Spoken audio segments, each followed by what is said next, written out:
가을은 결실의 계절이라 부릅니다. 결실이라고 하는 것은 열매를 의미하는 거죠.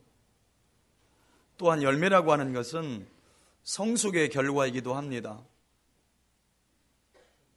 이 가을에 이제 가을을 넘어서 겨울에 들어섰지만 여러분이 가을에 여러분이 무엇을 돌아보고 계신지 한번 생각해 보십시오.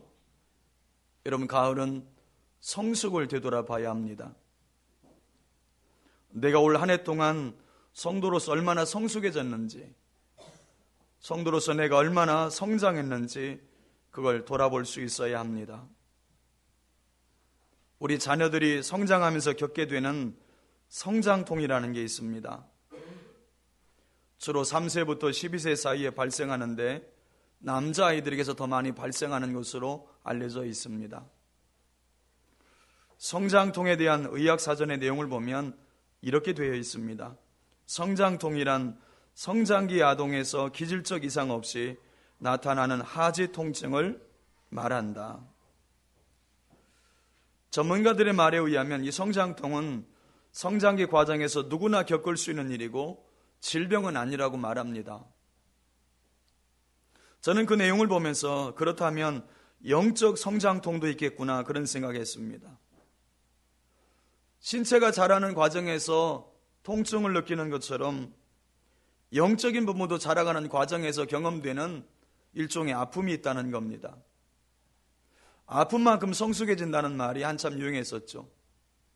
근데 그 말 속을 가만히 들여다보면 영적인 원리가 들어있어요. 아픔이라고 하는 단어를 고난으로 바꿔본다면 더 생생해집니다. 고난을 통해 성도는 성숙해진다.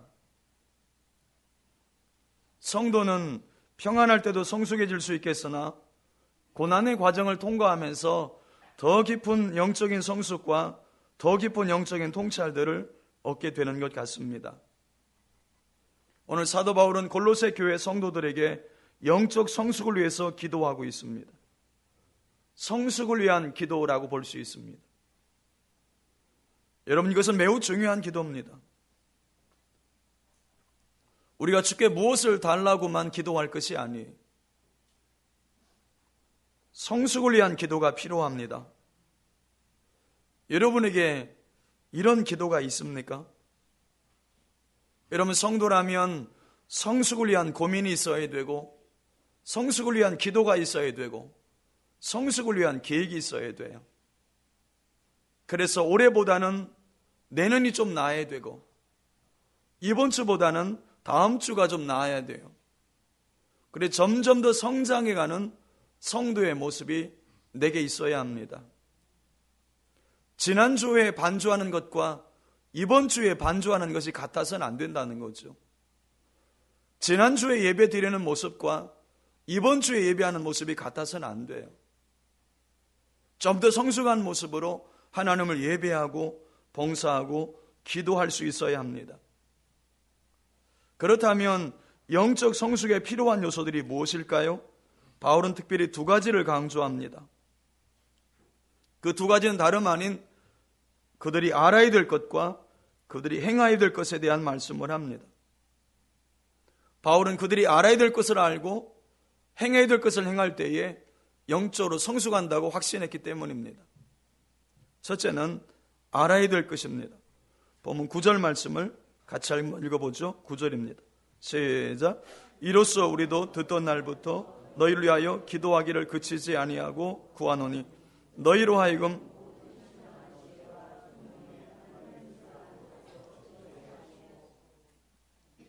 우리가 육체적으로 성장하려면 성장에 필요한 요소들을 갖추어야 합니다. 적절한 영양이 공급돼야 되고 꾸준하게 운동할 필요가 있고 위생 상태에도 주의를 기울여야 합니다. 그렇다면 영적 성숙에 필요한 요소들이 무엇이겠습니까?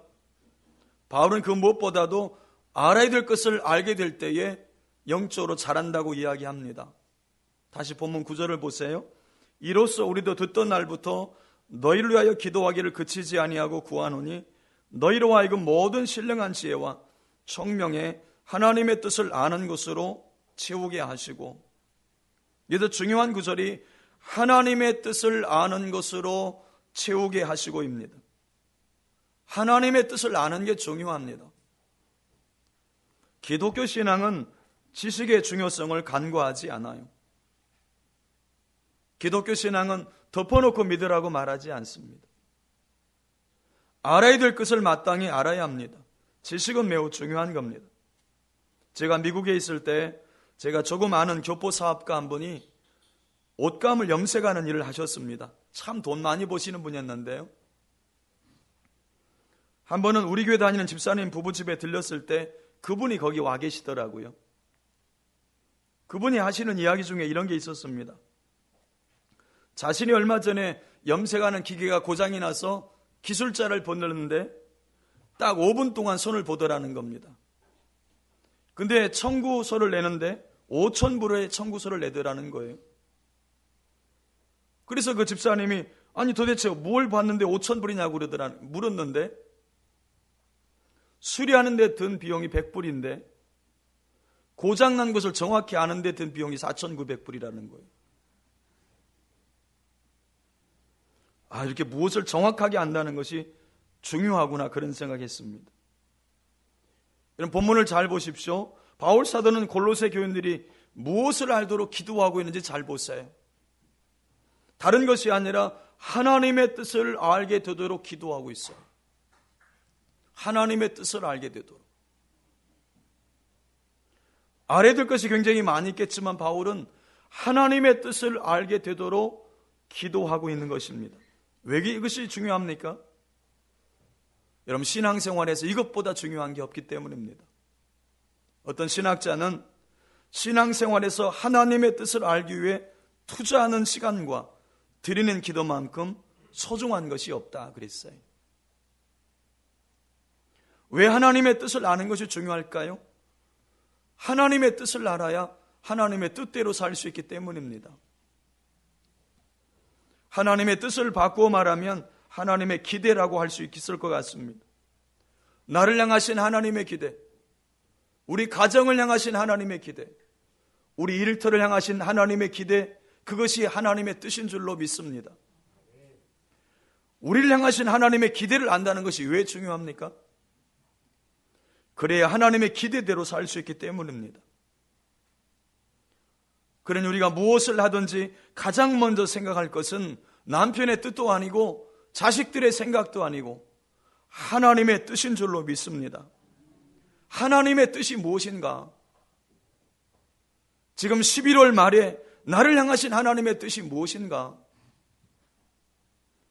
여러분 그것을 가장 먼저 고려하고 어떤 선택을 하든지 먼저 하나님의 뜻을 생각하고 행동할 수 있어야 돼요. 내 계획, 내 목표, 내 이익, 내 자존심을 앞서지 않도록 하셔야 합니다. 내 이기적인 욕심이나 내 욕망 때문에 하나님의 뜻이 포기되지 않도록 하셔야 합니다. 여러분 이렇게 생각하시면 돼요. 내가 내 뜻대로 살면 내 인생 내가 책임져 가야 돼요. 그렇지만 우리가 하나님의 뜻대로 살고자 하면 내 인생, 내 가정을 하나님이 책임져 가십니다. 하나님이 인도해 주시는 거예요. 그런데 우리는 무엇을 통해 하나님의 기대를 알 수 있을까요? 말씀입니다. 하나님의 말씀. 우리가 성경을 가까이 되는 이유가 바로 거기에 있어요.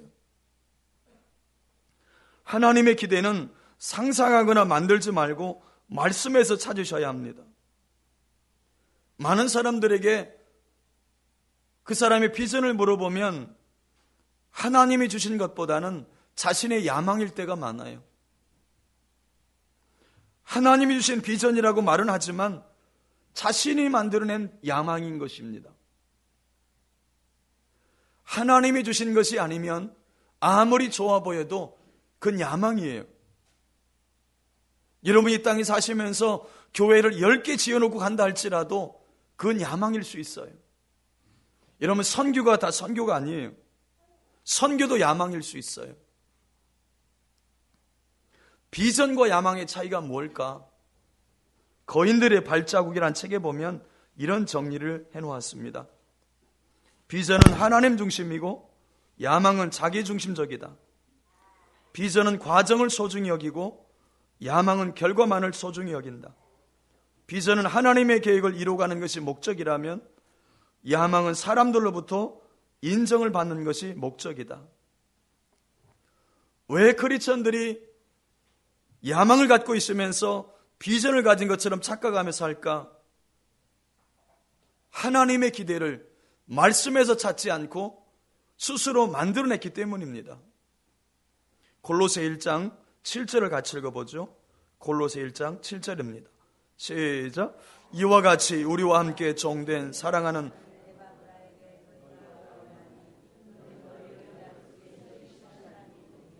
여러분 잘 보십시오. 골로새 교인들은 누구에게 배웠어요? 바울의 제자인 에바브라에게 배웠어요.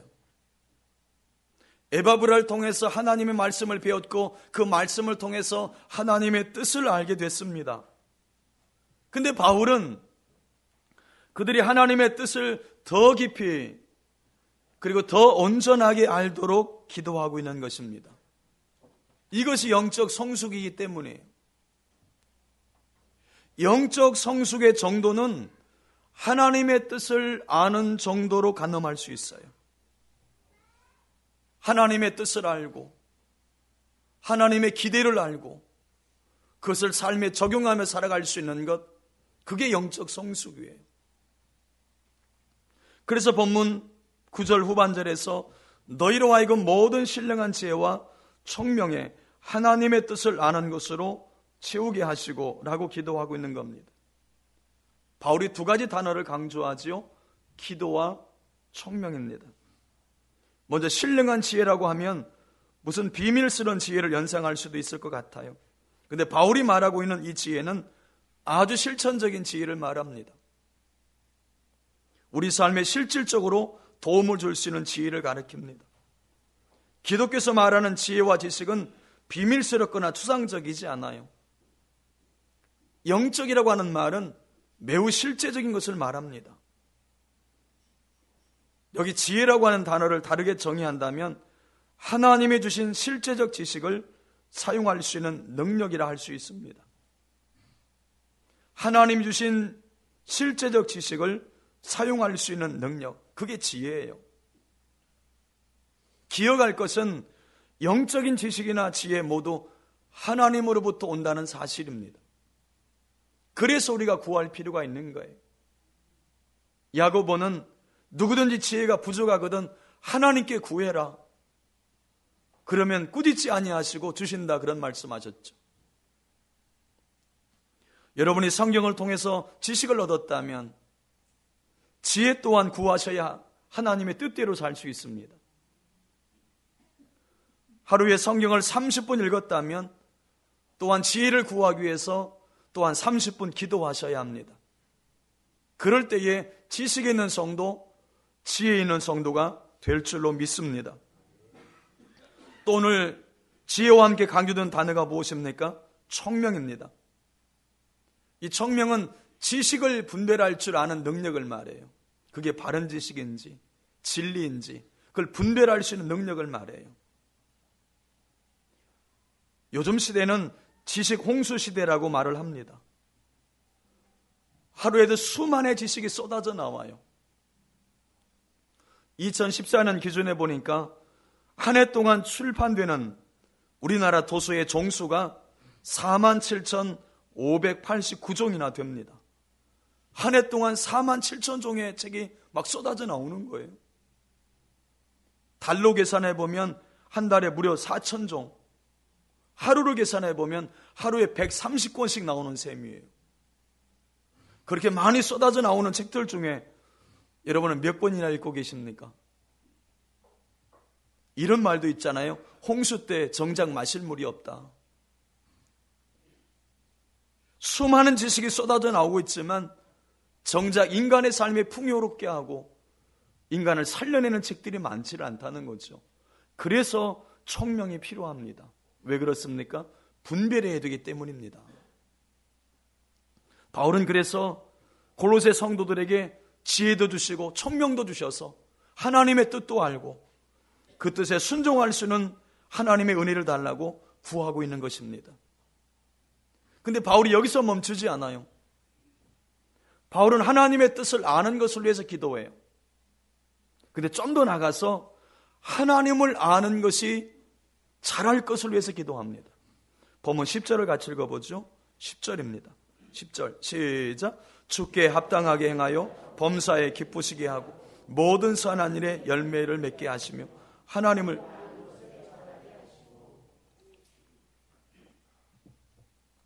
바울은 하나님의 뜻을 아는 것을 위해서 기도했죠.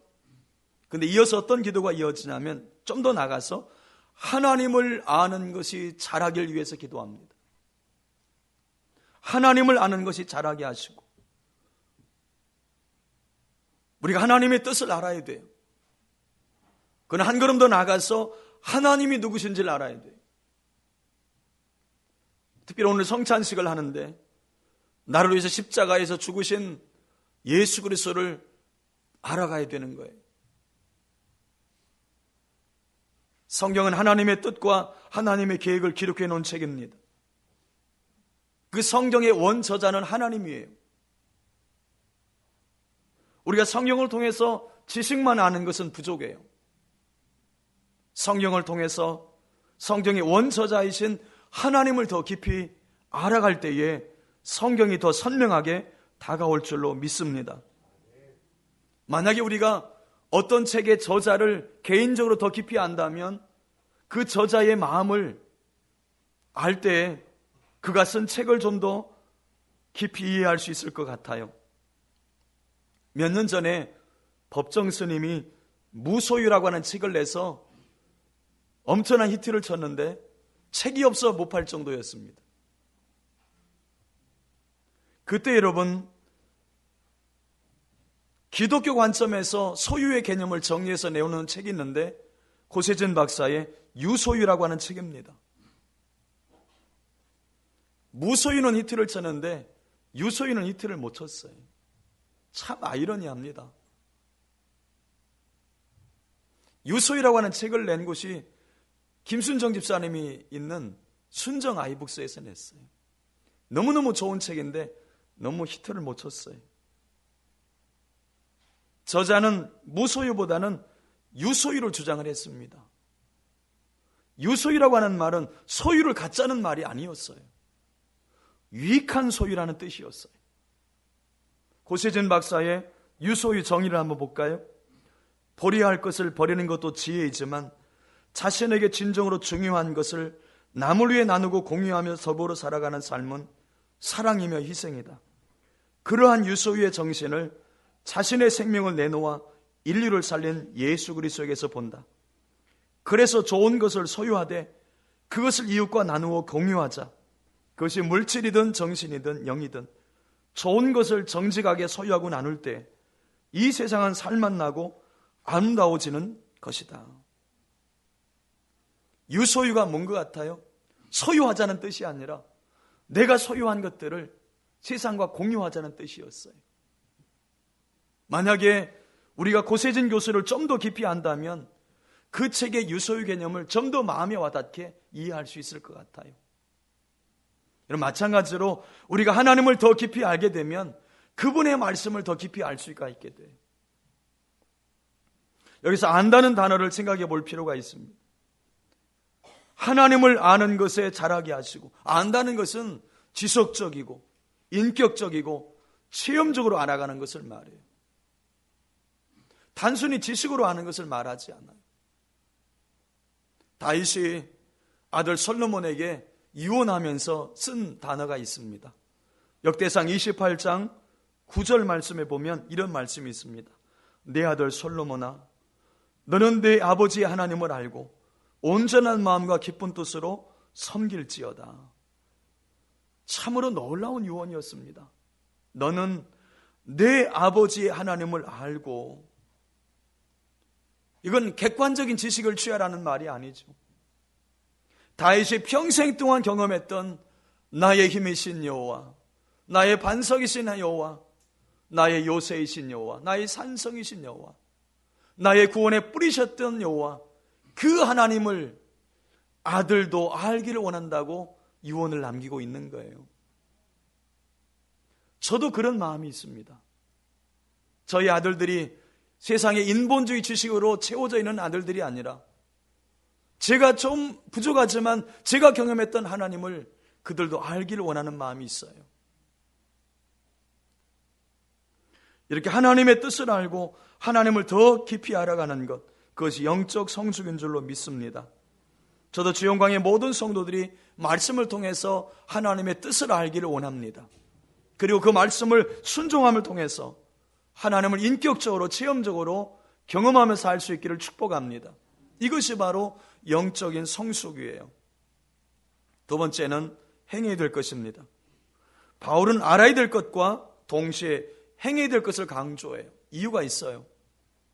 아는 신앙으로는 소용없어요. 반드시 그것이 아는 것이 행해져야 돼요. 야고보는 행함이 없는 믿음은 그 자체가 죽은 것이라 그랬어요. 본문 10절 전반절 말씀을 보십시오. 주께 합당하게 행하여 범사에 기쁘시게 하고. 여러분, 기독교는 결코 지식을 위한 지식을 강조하지 않습니다. 실천적 지식을 강조합니다. 여러분, 우리가 하나님을 기쁘시게 하는 선택을 하고자 할 때 꼭 필요한 것이 뭘까요? 자기 부인입니다. 나를 죽여야 돼요. 내 자아를 죽이지 못할 때에 하나님을 기쁘시게 하는 선택을 하지 못해요. 내 자아를 죽이지 못할 때에 바른 선택을 했다 할지라도 그것을 행동으로 옮길 수가 없어요. 내 자아가 죽어야 돼요. 그럴 때에 주님이 원하시는 선택을 할 수 있고 그 선택한 것을 행동으로 옮길 수가 있는 거예요. 하나님을 기쁘시게 하는 행동을, 하나님을 기쁘시게 할 수 없는 행동을 포기하는 것, 그리고 순간마다 주님을 기쁘시게 하는 것으로 선택할 수 있는 것, 그것이 내 삶을 만들어가고 있는 거예요. 이러한 선택을 통해서 우리가 추구해야 될 삶, 세 가지를 바울은 강조합니다. 첫째는 우리가 추구해야 될 첫 번째 삶이 선한 열매를 맺는 삶입니다. 본문 10절 중반절을 다시 보십시오. 모든 선한 일에 열매를 맺게 하시고. 여러분, 일 자체도 중요하지만 중요한 것은 동기가 선해야 돼요. 바울은 지금 동기를 보고 싶어 하는 거예요. 우리가 무슨 일을 하든지 간에 스스로 먼저 질문해 봐야 돼요. 내가 이 일을 왜 하는가? 내가 이 일을 왜 하는가? 과연 내가 선한 동기로 일을 하고 있는가? 기도의 동기, 봉사의 동기, 예배의 동기, 누구를 만나는 동기, 과연 그것이 선한 것인가를 점검해 보셔야 돼요. 그것이 크리스찬이 돌아봐야 될 자아 성찰의 모습입니다. 여러분, 선한 동기로 하게 되면 선한 열매를 맺게 되어 있어요. 그리고 그 열매를 하나님께 드릴 때에 하나님이 기뻐하시는 줄로 믿습니다. 우리가 추구해야 될 두 번째 삶의 모습은 기쁨으로 인내하는 삶입니다. 본문 11절을 같이 읽어보지요. 11절입니다. 시작. 그의 영광의 힘을 따라 모든 능력으로 능하게 하시며.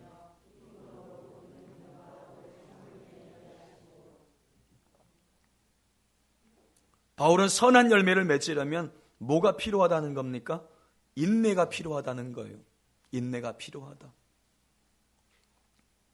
어떤 사람이 하나님 앞에 인내를 구하는 기도를 드립니다. 이렇게 기도했습니다. 하나님, 제게 인내를 주옵소서. 지금 당장 주옵소서. 무슨 말인지 지금 못 알아들으시나 봐요. 그러나 인내라고 하는 것은 그렇게 해서 얻어지는 게 아니죠. 반드시 과정이 필요해요. 근데 본문을 잘 보시면 그 인내라는 말이 두 가지 뜻으로 쓰여집니다. 모든 견딤과 그리고 오래 참음이라는 단어가 쓰여졌습니다. 비슷해 보이지만 강조점이 달라요. 견딘다는 말은 어려운 환경에 대해서 인내하는 것을 말해요. 오래 참는다는 말은 대인관계의 어려움을 참아낸다는 뜻이에요. 견딘다는 말은 환경에 대해서 참는 것이고, 그리고 참는다는 말은 사람에 대해서 참는 것을 말해요. 견딜 수 없는 상황을 견디고 참을 수 없는 사람에 대해 참는 것, 그게 바로 인내라는 것입니다. 근데 여러분, 목표가 놀랍습니다. 여기 주목할 단어가 있어요. 모든 견딤과 오래 참음이라고 하는 단어 앞에 쓰인 단어가 뭐냐면 기쁨으로예요. 기쁨으로. 어떻게 어려운 상황을 기쁨으로 참고 어떻게 기쁨으로 견딘다는 것입니까? 어떻게 그것이 가능할까요?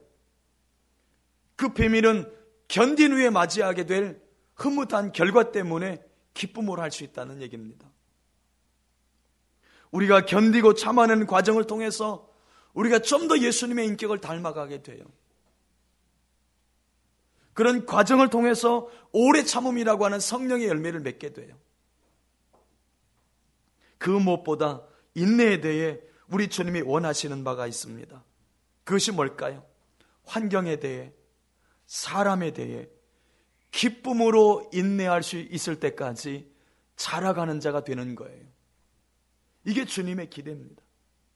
그냥 이를 악물고 참는 게 아니라 어떤 환경이 주어지든지 어떤 사람을 만난다 할지라도 기쁨으로 참아낼 수 있는 것, 거기까지 자라가기를 주님이 원하신다는 거예요.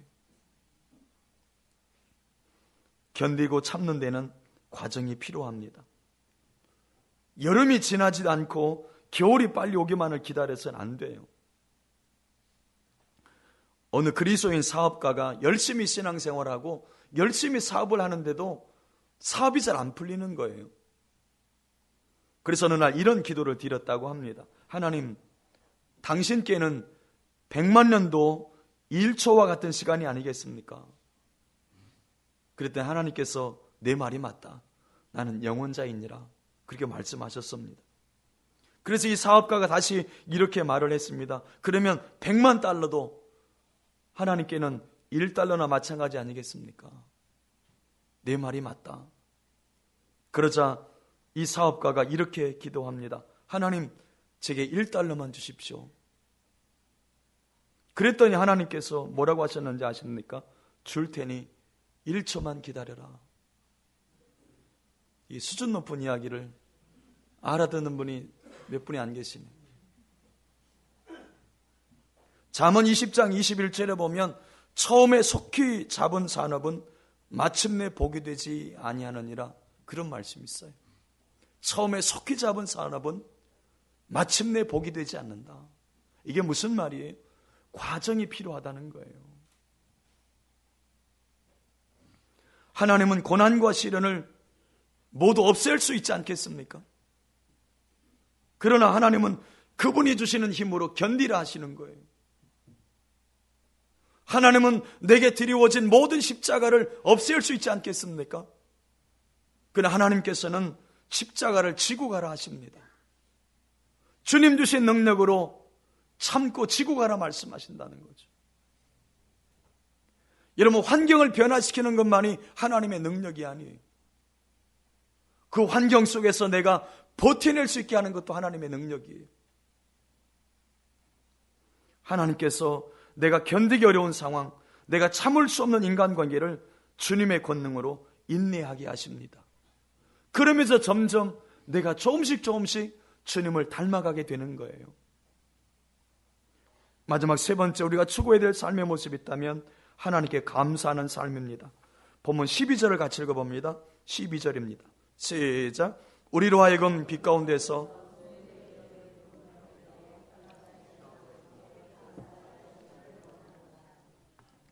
우리가 하나님께 감사할 수 있는 이유가 있어요. 그분이 우리를 위해서 하늘의 기업을 준비하고 계시기 때문입니다. 근데 여러분 잘 보십시오. 12절 전반절 보시면 성도의 기업의 부분을 얻기에, 그 다음 말이 중요해요. 합당하게 하시니라는 말이에요. 바울은 하늘의 기업을 하나님께서 준비해 놓으셨다, 그런 말씀한 다음에 뭐라고 말을 하고 있냐면 거기에 합당하게 하시니라는 말이 붙였습니다. 이게 무슨 말일까요? 바울이 지금 강조하고 있는 이 기업은 우리의 인격이 주님을 닮은 모습으로 완성되어 가는 것이었던 거예요. 우리의 인격이 완성되어서 결국은 주님을 닮은 인격을 소유하게 하는 것, 그것이 하나님의 계획이었다는 겁니다. 그걸 무엇을 통해서 이루신다는 겁니까? 우리 인격이 주님을 닮아갈 수 있도록 무엇을 통해 하신다는 거예요? 어려운 상황들.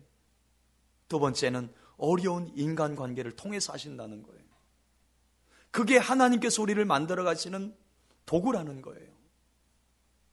여러분, 그렇게 본다면 여러분이 어떤 상황 속에서도 힘겨운 상황이라 할지라도 그걸 통해서 나의 모난 부분을 다듬어 가시는 하나님의 손길을 바라볼 수 있어야 돼요. 나를 빚으시는 하나님의 손길이 그 속에 담겨 있어요. 여러분, 그렇게 된다면 상황이 비록 어려워도 하나님, 나를 이렇게 빚어주시니 감사합니다. 그 고백할 수 있게 되는 거죠. 감사야말로 영적 성숙의 중요한 목표가 되기도 합니다. 사랑하는 여러분, 오늘부터 주님의 초림을 기념하고 주님의 다시 오심을 준비하는 대림절, 대강절이 시작됐습니다. 특별히 오늘은 주님의 몸과 피를 기념하는 성찬식이 있는 날입니다. 여러분에게 어려운 환경이 있습니까? 또 여러분을 힘들게 하는 사람들이 있습니까? 주님의 십자가를 바라보면서 참아내십시오. 주님의 능력으로 견뎌내십시오. 이 어려움을 통과하면서 우리는 조금씩 주님을 닮아가는 자가 될 것입니다. 그럴 때에 우리는 좀 더 주님을 성숙한 모습으로 섬기는, 복이는 자가 될 줄로 믿습니다. 우리 함께 같이 기도하겠습니다.